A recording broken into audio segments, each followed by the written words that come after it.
Now, what the Maturidiyya and the Asha'ira they do is they make a mistake. They define Iman rationally instead of based upon divine specific texts.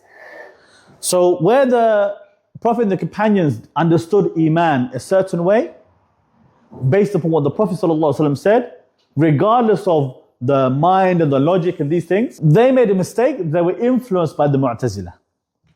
Okay? I presume that's the case. I presume that because the Mu'tazila, they started this.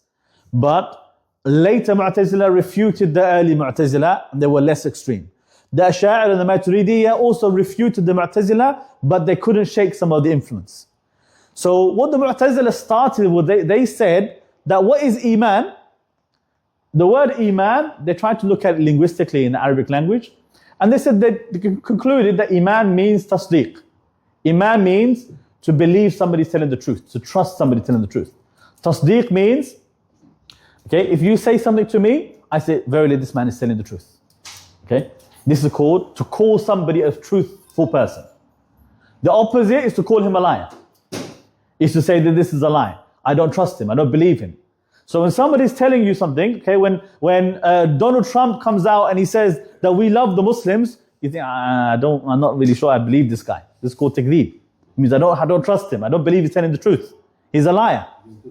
So tasdeek is to say, they said that Iman means tasdeek, to say the Prophet Muhammad ﷺ was telling the truth. That Allah is telling the truth. That the Quran is telling the truth. That's what Iman is in their mind. They've decided that's what it is, because linguistically, it's not even linguistically correct, but linguistically there has some commonality. You can use the word as a synonym.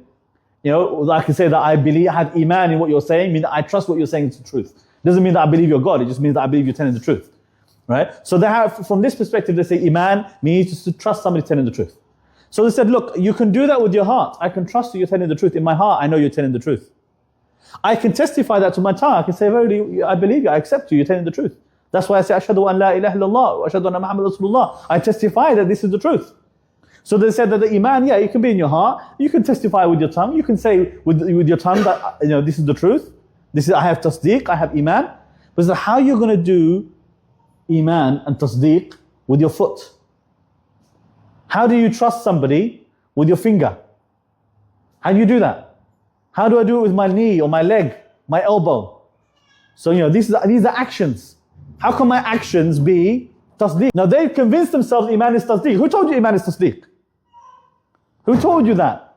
The Sharia redefines the Arabic terms according to the Quran and Sunnah. We don't just stick to logic or linguistics. But that's why they say, so therefore the actions of your body and your limbs cannot possibly be Iman.